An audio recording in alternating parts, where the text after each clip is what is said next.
नमस्कार दोस्तों। देश का सुरक्षा की बात हो और कमांडो का नाम ना आए, ये हो ही नहीं सकता। हाँ दोस्तों, ये वही कमांडोज़ हैं जो अपना जान हमेशा देश की सुरक्षा के लिए देने के लिए हमेशा तैयार रहते हैं। चाहे ऑपरेशन ब्लू स्टार हो, चाहे ऑपरेशन काक्टस हो, चाहे कारगिल वार हो, नहीं तो किसी भी ऑपरेशन है जहाँ आतंकियों को मार गिराने का बात हो, कमांडोज़ हमेशा आगे रहते हैं। ये अपना जान देने के लिए, देश के लिए हमेशा तैयार और तत्पर रहते हैं। कमांडो के बारे में तो लगभग सभी लोग थोड़ा बहुत तो जानते हैं, लेकिन इसमें से बहुत कम लोग जानते हैं कि कमांडो कैसे बनते हैं, कहाँ से आते हैं, कैसे तैयार होते हैं। ये एक आम लड़का नहीं तो जैसे फ़ौज में भर्ती होते हैं, आम जो आदमी है वो आम आदमी से एक इतना बड़ा जिम्मेदार और इतना साहसी कमांडो कैसे बनता है, इसका सफ़र क्या है, आज इस वीडियो में हम जानेंगे। आर्मी में ये जो कमांडोज़ है इनको पैरा स्पेशल फोर्सेस बोलते हैं। टोटल आर्मी में 10 रेजिमेंट है पैरा स्पेशल फोर्सेस का। अभी हम जानेंगे ये पैरा जो स्पेशल फोर्सेस है इनका ज़रूरत क्या पड़ता है, क्योंकि जो आम आम जो फ़ौज है, जो हमारा फ़ौज है 14 लाख का फ़ौज है, वो तो ये पैरा स्पेशल फोर्स पर क्या है। पैरा स्पेशल फोर्स ये है कि ये लोग स्पेशल है और बाकी फ़ौज क्या है कि ये एक टुकड़ी होके, मतलब एक मिल के, जैसे एक पलटन होती है उनमें से 20-25 जवान हुए और उनका एक अफसर होंगे, जेसी होंगे, वो मिल के जाते हैं, जो जो उनको टास्क दिया जाता है वो करते हैं। लेकिन जो स्पेशल फोर्सेस हैं वो लिमिटेड रहते हैं, ना इनका कोई ऑपरेशन करने किसी को पता रहता है, ना ये क्या करेंगे उसका कुछ पता रहता है। ये अपना जो माहौल है जैसे हिसाब से होता है उसके हिसाब से अपने आप को ढाल के, जो 2-3-4 बंदे रहते हैं वो रह के, ये जितना 20-30 बंदे नहीं कर सकते उतना कैपेबिलिटी रहते हैं उनमें, वो काम करके वापस आ जाते हैं अपने बेस पे। चलिए अब जानते हैं कि ये पैरा कमांडो बनते कैसे हैं और इनका ट्रेनिंग कैसे होता है। फर्स्ट जैसे एक नॉर्मल लड़का आता है, वो मेल कैंडिडेट है, वो आके अपना नॉर्मल आर्मी में भर्ती होने के लिए जो एंट्रेंस देते हैं वो सब रनिंग वगैरह पास करके वो आर्मी में भर्ती हो जाते हैं।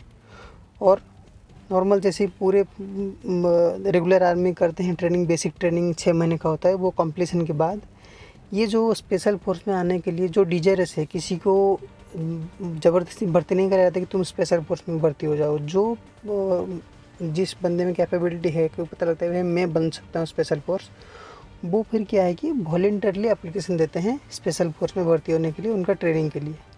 जैसे एप्लीकेशन उनका प्रोसेस हो जाता है, फिर इनको 90 डेज अलग सा स्पेशल फोर्स का ट्रेनिंग दिया जाता है। ये 90 दिन जो इनका स्पेशल ट्रेनिंग है ये 4 स्टेजेस में डिवाइडेड है। जैसे डे 1 टू डे 35, इसमें उनका ओनली फिजिकल एक्सरसाइज होता है। जैसे फिजिकल एक्सरसाइज और कुछ जो ट्रेनिंग वगैरह होता है हथियार का, वो ट्रेनिंग होता है। और जैसे किसी घर को तोड़ना है और नहीं तो डिफरेंट टाइप को वेपन्स है उसको असेंबल करना है, और इसको अगर कुछ पुर्जा ख़राब होता है उसको सही करना है। क्योंकि जो स्पेशल फोर्स का ऑपरेशन होता है इसमें उस टाइम पे कोई हेल्प करने के लिए नहीं आएगा, ना तो कोई बाहर से सपोर्ट आएगा, उनको ऑपरेशन ख़त्म करके आना ही है।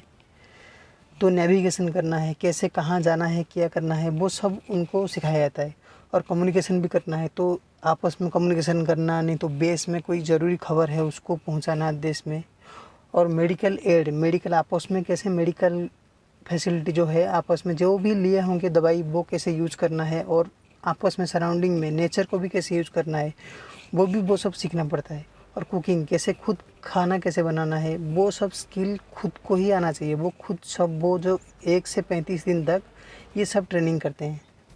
ये जो 1 से 35 दिन जो है इनका, शुरू में पहले इनको तो 1 लीटर पानी दिया जाएगा, और 4 दिन बिना खाना खाए हुए 1 लीटर पानी के साथ और बिना सोए हुए 7 दिन तक इनको रखा जाता है। आप यकीन नहीं मानेंगे, 7 दिन तक, क्योंकि हम एक दिन रात को नहीं सोएंगे तो 2 दिन तक दिन में सो जाते हैं। तो इनको बिना खाए हुए 1 लीटर पानी के साथ 7 दिन तक रखा जाता है। और ये जो 10 केजी का एक सैंड बैग रहता है, सैंड बैग का मतलब रेत में भरा हुआ बैग है, इनका पीठ में हमेशा लदा रहता है। वो उनका बड्डी मतलब दोस्त बन जाता है उसका, जो प्रोविजनर होता है, जो ट्रेनिंग होता है, उनका 10 केजी का एक सैंड बैग है उनका पीछे, वो हमेशा लदा रहता है। और ये जो ट्रेनिज है इनको ऐसे जगह छोड़ा जाता है जहाँ कोई नेटवर्क ना हो, ना कोई सिग्नल हो, ना कोई लैंडमार्क हो। हम जैसे याद कर लेते हैं कि हाँ ये मोड़ पे हमको जाना है, ये मोड़ पे ये मंदिर था इधर जाना है, ना कोई रेत का कोई टीला है उसके देख के जाना है, ऐसा कुछ भी नहीं होगा। ना कुछ भी लैंडमार्क नहीं होगा, कोई रोड भी नहीं होगा, ऐसी जगह पे छोड़ा जाता है। और उनको बेस में वापस आना पड़ता है नेविगेशन करके। एक एक्सपर्ट नेविगेटर होते हैं कि कहाँ कहाँ से हम कैसे देख के, आसमान को देख के, अंधेरे में देख के तो हम नेविगेट कर सकते हैं। क्योंकि जो इलाका में ये जाते हैं ऑपरेशन के लिए, इतना ख़तरनाक इलाका होता है, इतना उधर रात के अंधेरे में मैक्सिमम ऑपरेशन होता है। तो उस टाइम पे ये अपने आप को कैसे निकालेंगे, उस माहौल में ढालने के लिए ये सब ट्रेनिंग उनका होता है। और ये जितने ट्रेनिंग है इनको 3 वीक बेसिक पैराचूट ट्रेनिंग कोर्स किया जाता है आर्मी पैराचूट ट्रेनिंग स्कूल आगरा में। 3 वीक का होता है, जिसमें पैरा जंपिंग मतलब जैसे आपको प्लेन लेके जाएगा, जैसे आसमान में लेके जाएगा, उधर से छलांग लगाते हैं। इसमें से 20% पैराचूट जो जंपर्स है वो ड्रॉप आउट रहते हैं। उधर से मान लो 100 बंदे ने दिया है इसमें वॉलंटियरली एप्लीकेशन, उसमें उसी टेस्ट में ही 20 बंदे आउट हो जाते हैं। ये बहुत टफ होता है, क्योंकि इतना आसमान से इतना ऊपर से नीचे कूदना रात को बहुत ही डेंजर होता है और सबकी बस की बात भी नहीं होता है। इसके बाद 101 से 35 दिन जो ट्रेनिंग ख़त्म होने के बाद फिर डे 45 शुरू होता है। इधर से एक अलग टाइप का एक्सरसाइज शुरू होता है। जैसे 36 आवर क्या होता है, कंटिन्यू एक्सरसाइज चलता है। 36 आवर में क्या होता है, इंसर्शन मतलब जो किसी कहाँ घुसना है और उधर से निकल के आना है, मैन्यूवरिंग करना है, मतलब कहीं आपको छुप के इधर उधर कहीं जाना है, एक्सरसाइज करना है, ये सब आपको वो 36 आवर में वो कंटिन्यू करना पड़ता है। और इसमें 30 केजी आपके पीछे बैटल लोड रहता है। बैटल लोड मतलब अपना खाना पीना जो भी है और रहने के लिए आइटम्स, टॉवेल, बहुत सारा चीज़, जूता है, ये सब 30 केजी का बैटल लोड आपके पीछे। आपका वेपन भी होगा, उसमें एम्यूनेशन भी होगा, ये सब बैटल लोड रहता है 30 केजी का। आप सोच भी नहीं सकते कितना लोड रहता है। जैसे मान लीजिए 10 केजी का वेट लेके भागिए कैसे लगता है, और 30 केजी का बैटल लोड रहता है। ये पर 36 आवर तक एक्सरसाइज चलता है। उसके बाद ये ओनली ये नहीं है, इसके बाद क्या होता है, जो सिर्फ 40 केजी वाला 40 लीटर वाला जो जर्किन होता है, कैन होता है, उसको लेके भी चलना पड़ता है। और ट्रक का जो टायर्स, बड़ा बड़ा टायर्स है, उसको भी उठा के पलटना। और 85 केजी वेट तक जो टायर्स होते हैं, नहीं तो नहीं प्लांक्स होते हैं, उसको भी पलटना और उठा के रखना, ये सब उसमें शामिल रहता है। ये जो 36 घंटे की एक्सरसाइज है, उसमें जैसे 11 घंटा ख़त्म होता है तो उसके बाद ट्रेनिंग शुरू होता है वाटर ट्रेनिंग।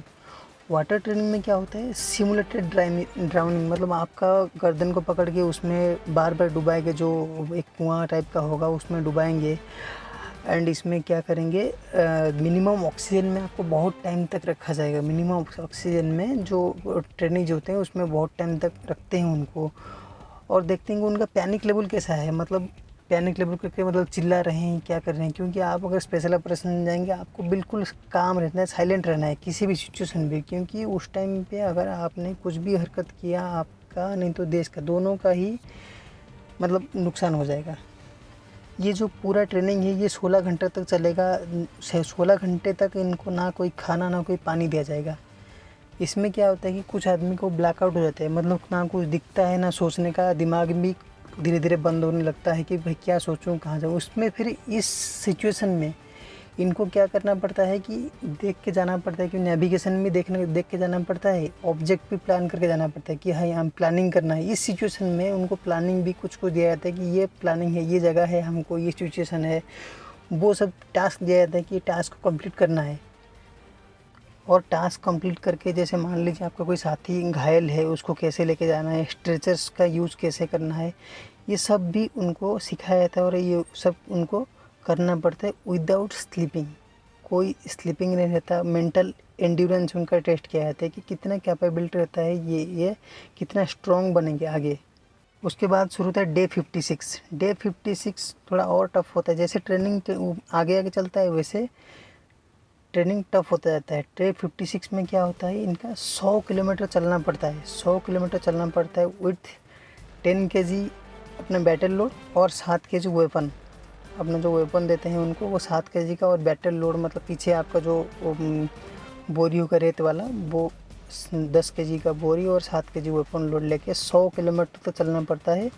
और वो एवरेज स्पीड 13 से 15 घंटा लगता है। आप सोच के देखिए कि 100 किलोमीटर तक इनको चलेंगे विथ डार्क, रात को भी चलेंगे, दिन में भी चलेंगे, मिलके मतलब उसी टाइप का टाइम सेट होता है, ये चलना पड़ता है इनको। उसके बाद डे 60 से डे 90, इसमें क्या होता है, ये फाइनल और सबसे टफेस्ट टेस्ट होता है। आप सोच सकते हो कि 1 से लेके 45 जो 56 दिन तक कितना टेस्ट हुआ और ये कितना टफ़ है। इससे भी टफ़ होता है 60 से 90। इसमें क्या करते हैं, कैसे काउंटर टेरर ऑपरेशन को अंजाम दिया जाता है, कैसे टेररिस्ट को मारना है, कहाँ कहाँ उनको मतलब जैसे वेपन स्किल है वो सब कैसे कहाँ है, वो थोड़ा सा क्या होता है, ये पब्लिकली नोन, ये पब्लिक के बताया नहीं होता है, ये थोड़ा सा कॉन्फिडेंशियल रहता है। आर्मी ने उसको कॉन्फिडेंशियल रखा है, ये कॉन्फिडेंशियल मैटर है, देश का भी सिक्योरिटी का मैटर है, तो इसलिए वो कॉन्फिडेंशियल रखा जाता है। तो ये जितना ये टेस्ट है, इस टाइप का टेस्ट में गुजर के एक कमांडो बनते हैं। कमांडो बनना इतना आसान नहीं है, मतलब वो हज़ारों में लाखों में एक बंदा कमांडो बन पाता है। वो आप सोच के देखिए कि कितना टफ़ होगा उनका लाइफ और कितना टफ़ होते हैं वो। दोस्तों यही वो कमांडोज है जो अपना जान को दांव में लगा के अपना देश का जो सिक्योरिटी है उसको बरकरार रखते हैं। अगर आपको कमांडोज अच्छा लगते हैं और कमांडो के बारे में आपको सुन के गर्व होता है तो इस वीडियो को लाइक कीजिएगा और चैनल को सब्सक्राइब कीजिएगा। जय हिंद।